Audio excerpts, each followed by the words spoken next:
Gang Rodent here. Welcome on back to the Retrocade and another edition of Sports Saturday. And for this week, we're going to go back 35 years to the latter stages of the dominance of the Nintendo Entertainment System. And we're going to play a game that actually had a lot of connections that I didn't realize at the time, and may feature two athletes who you know well. You're certainly going to know one of them well. The other one maybe not so much. We are going to play Jordan versus Bird 1-on-1. This was developed in 1988 by Electronic Arts through Milton Bradley, of all things. Milton Bradley, if you don't know, they're a company that created classic board games like Life and things of that nature. But like a lot of companies in the 80s, they wanted to get in on the video game market as it was resurging out of the crash of 1983.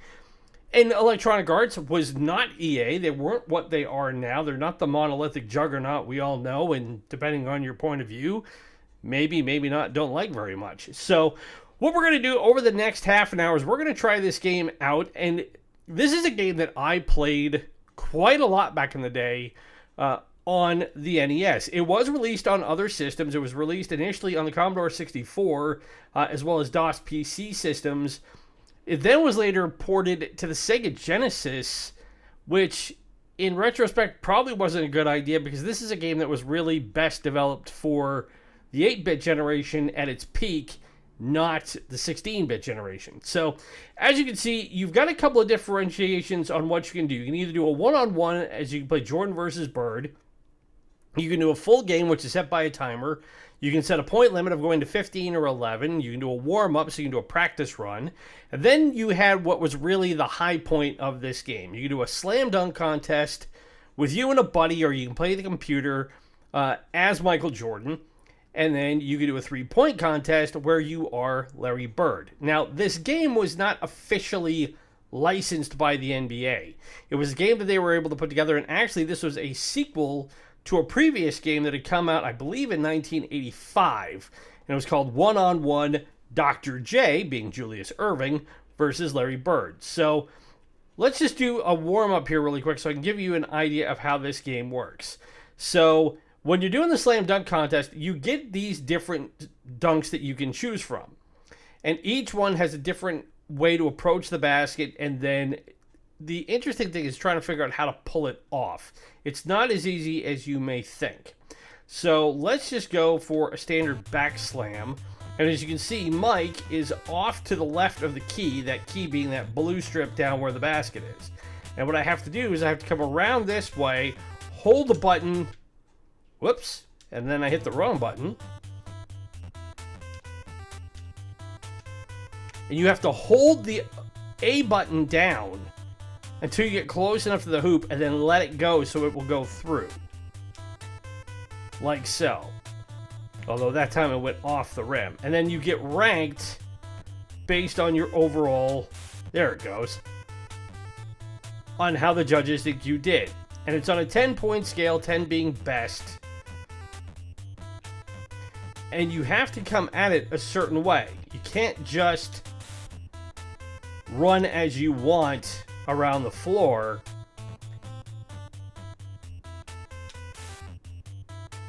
And be able to execute the dunk. So let me go back and show you a different one. So we'll do the Statue of Liberty. And the Statue of Liberty goes straight on.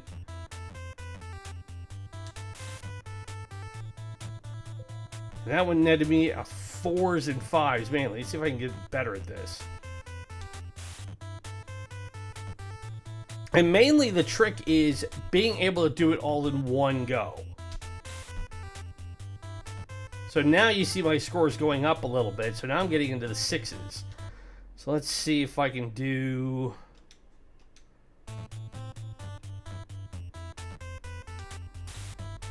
Try the Air Jordan, and now I'm getting 6s and 7s.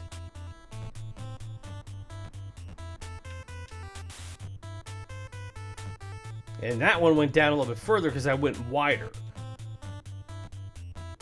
Now, there was no real manual or showing you how to do it. It was a lot of trial and a whole lot of error to be able to do this.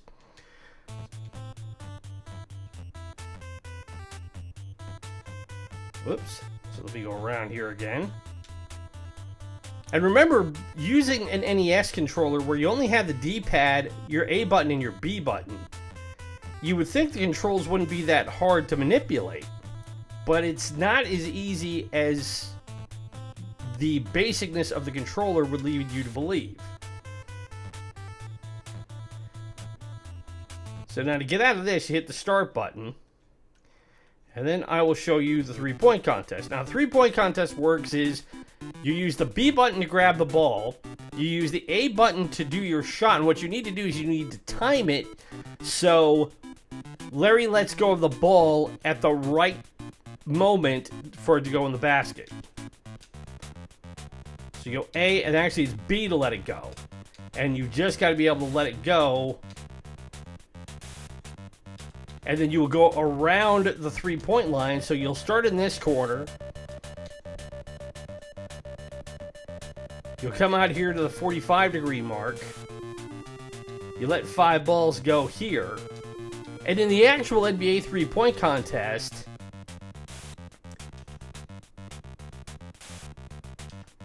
the last ball tends to carry more points. In this game, that's not the case.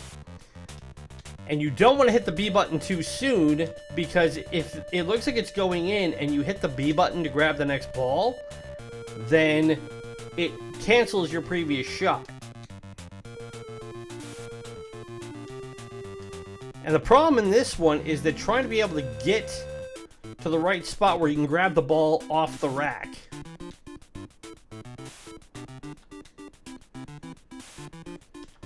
But once you get the timing down,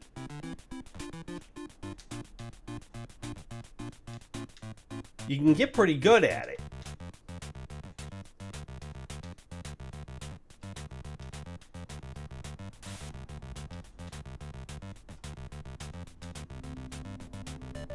So what we'll do is now we'll do an actual 3-point contest where you take on the computer.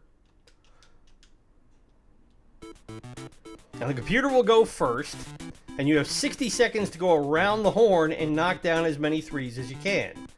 It is possible to get all 25 balls in the net, but it is not easy. And more often than not, you will run out of time before you clear the final rack. Now, one of the reasons why I love this game was because as a kid growing up in the Northeast, I worshipped at the altar that was Larry Joe Bird. I grew up outside of Boston in the 1980s, and as I've said in other editions of Sports Saturday when we played Celtics versus Lakers in the NBA playoffs, which is another EA product, albeit on the Genesis, I will go to my grave saying from top to bottom that was the best team basketball I ever saw. By modern comparisons, it's an entirely different animal to what kids know even back from the 90s. So now it's my turn. Whoop.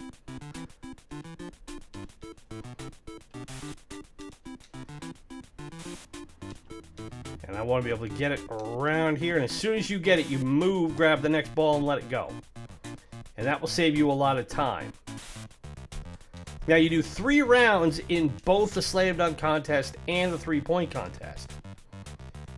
And Larry, you can look this up on YouTube, he never lost the 3 slam dunk or 3-point contests he entered into in the NBA All-Star game in the 80s. And the most famous one was the one, I believe, in 87, where he showed up and he didn't even take off his warm-up jacket.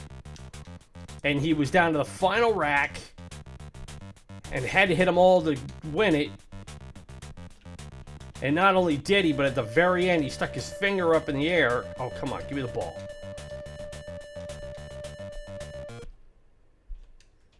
As it went in. Now, Michael Jordan needs no introduction either. Because if you don't know that name, which planet have you been living on for the last 4 decades?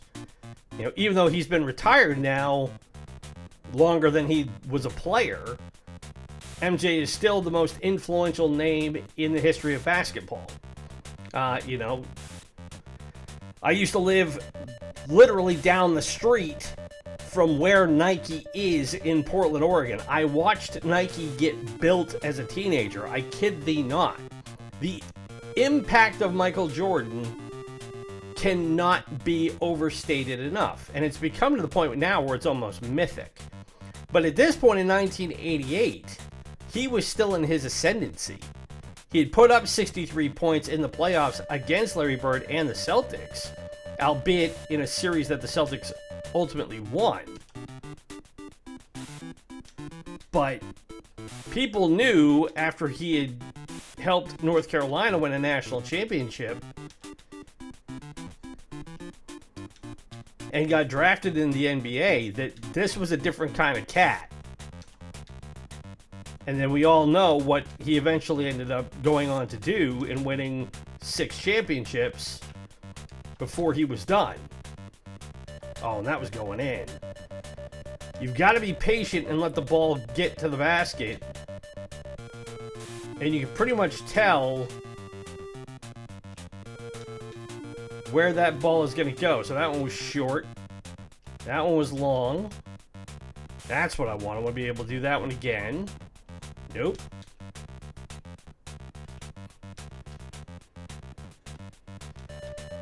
I don't think I'm going to win this one.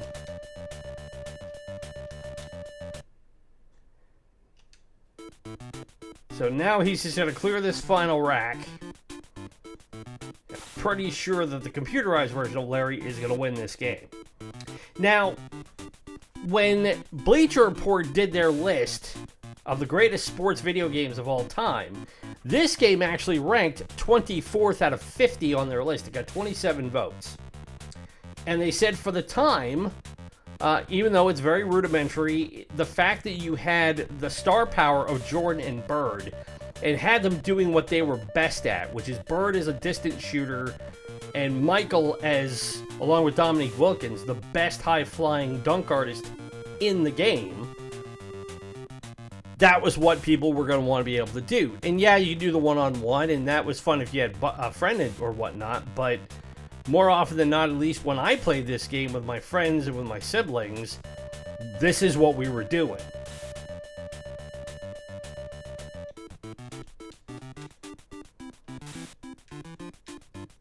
But when this game came out on the Sega Genesis,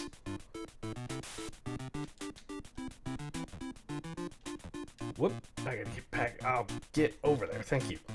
Mega Magazine ranked it as number 7 on their 10 worst Genesis/Mega Drive games of all time. Oh, that was a terrible rack.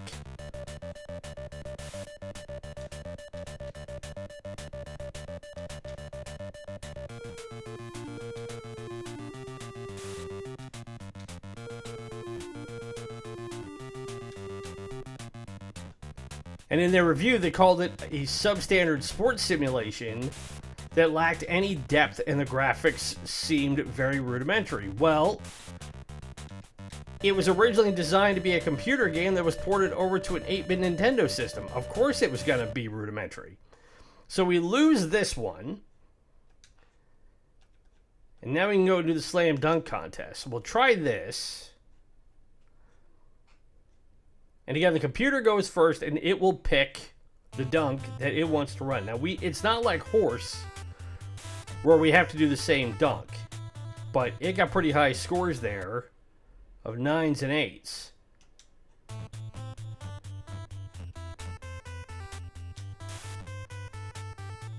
And we came back and pulled the 360 and only got 4s and 5s.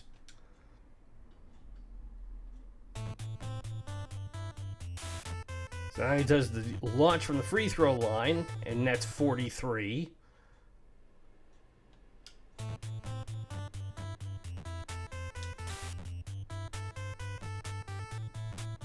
And we only have 4s and 5s on that one.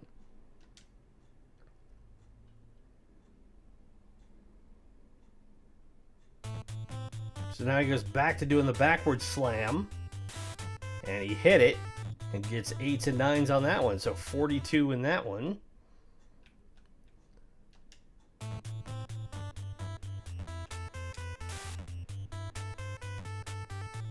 And we got 6s and 7s predominantly, but we didn't manage to win it. So let's try this one.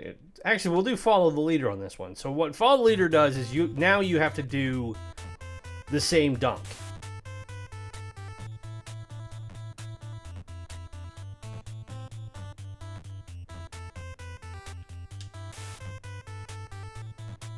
And we pull the same dunk and we get 4s and 3s. Now, I don't remember the methodology between how it is that the computer can get higher marks than we do.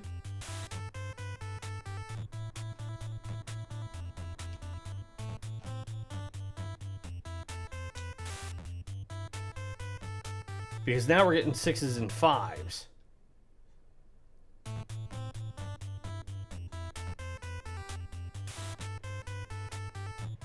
And he gets 8s.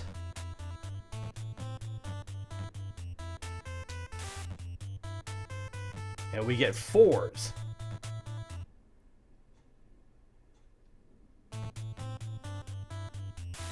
He does the 360 and gets 9s and 8s.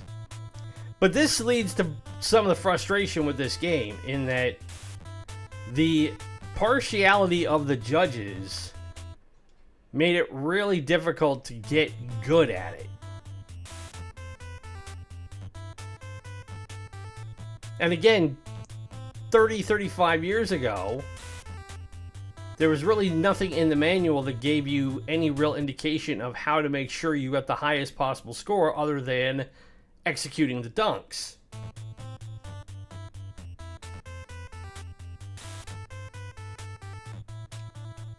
Let's see if I can actually pull off. Oh, we whiffed on it.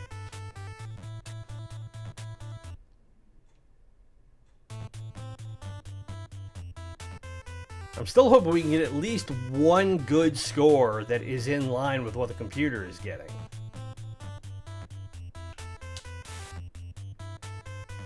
But instead, we're still averaging 4s and 5s. So now I'll do the 360. And this game, having come out in 1988, was really at the height of how the NBA All-Star festivities were in terms of both the three-point contest and the slam dunk contest.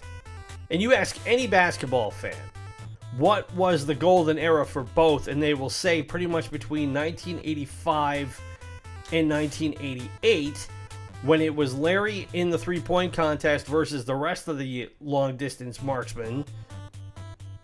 Guys like Mark Price and Craig Armstrong and, guys like that. And then Michael was taking on Dominique Wilkins and Spud Webb and Larry Nance and guys who were the original 80s high flyers. And man, they were putting on a show. And you can go back on YouTube and watch those events. Oh, and we just finally got our first 10. So it is possible to actually pull this off. It's just not easy. And again, there is no difficulty curve that you can adjust being a NES game. You play it as it is.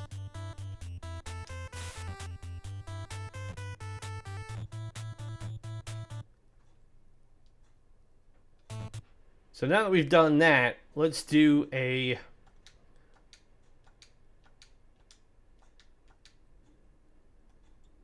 We'll play to 11. No winners, outs. We'll turn fouls off. And we'll set the period time for 2 minutes. And now you just play best to 11. And it's 1-on-1.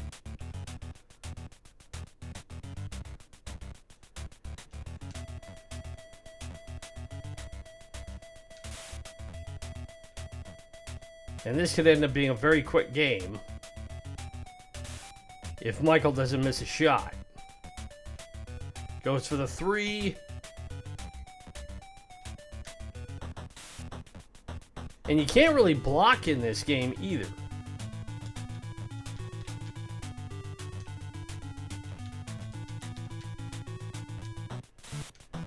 And that one goes in. I do like the music in this game, though.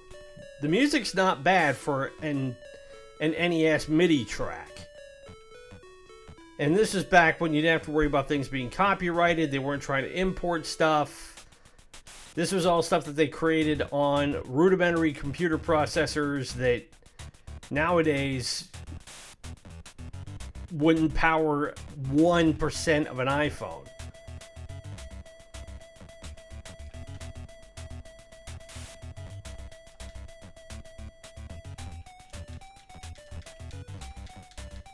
Now the B button is designed to help you get... Yeah, he went 11 for 11. And I didn't even have a hope in that one. So let's try that one more time here. So we'll turn off winners out to give ourselves a fair chance here. So now, if he hits the first shot, I will at least be able to get the ball. Now, this version has alternating difficulties in it, where you can go... I think it's from 1 to 5 is the maximum difficulty in this part of the game. But everything else, the difficulty is set.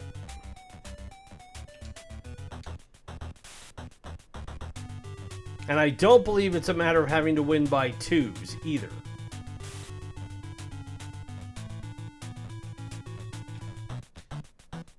Oh, but he stole it from me.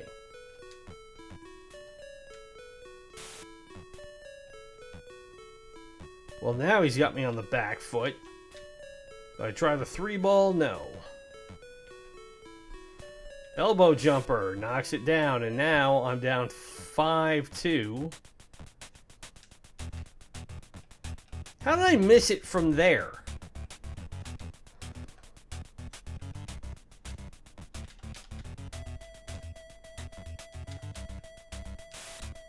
And he keeps boxing me out. I'll lay that one up and in, so now it's 6-3.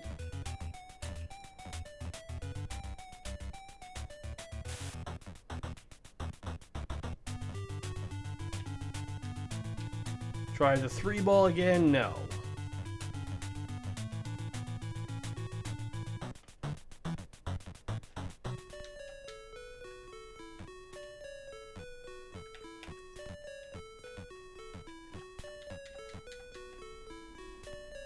And he sinks the 3. So now he's got game point.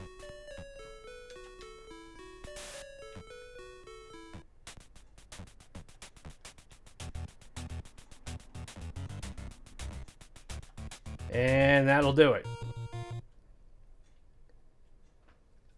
So, I mean, that overall is the crux of this game. So, yeah, it's not like a standard NBA game where you have multiple teams, you can play different stuff. For what it was, it is as basic as you could think. You got 2 guys doing different stuff with it, and then if you want, you can challenge one-on-one. And that, everybody, in a nutshell, is Jordan vs. Bird one-on-one from 1988 for the Nintendo Entertainment System. Usual questions we need to go through as far as criteria. Is it a good game?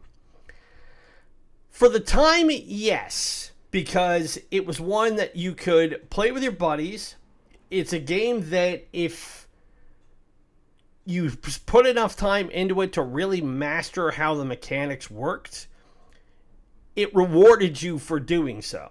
Like if you spent enough time in the dunk contest really getting the timing down so you can maximize your score, then you could pretty much toast the computer every time you played it. Same thing with the 3-point contest. It's a matter of developing the timing and the routine by which you're able to consistently get the ball in the basket as quickly as possible. Is it better when you're playing with your friends? I would say very much so, yes. Because then you get the challenge of having your friends try and do the same thing, and you get a lot better return on your investment, I think, doing it that way. Is it a game that you could see made nowadays? I doubt it. The licensing fees alone to get Michael Jordan's name on a game would be astronomical. And because Larry's been retired for so long, unfortunately, not enough people are around who really remember him at his best, which is a shameful way of saying I'm getting old. But for my generation, we'd be the ones that would be best served to have it. So I don't think this is a game that we will see made again or anything of the sort made now, because especially with the emphasis put in on NBA franchised games that offer a lot more than what they could back at this time 35 years ago. And again, this was pre-licensing for virtually every major sports federation in the U.S., with the one exception. I believe RBI Baseball had a major league license at this point, but it was in this vicinity. So, it would be another 3 or 4 years before we saw an officially licensed and sanctioned NBA basketball game. So this was the best we got, and at a time when, video games were really coming back and really building momentum thanks to the NES, it was one that got a lot of play. It was one that if you liked basketball games and wanted something a little bit different than Double Dribble and Arch Rivals and games of the time, this was right up your street. So if you want to try it out, give it a shot.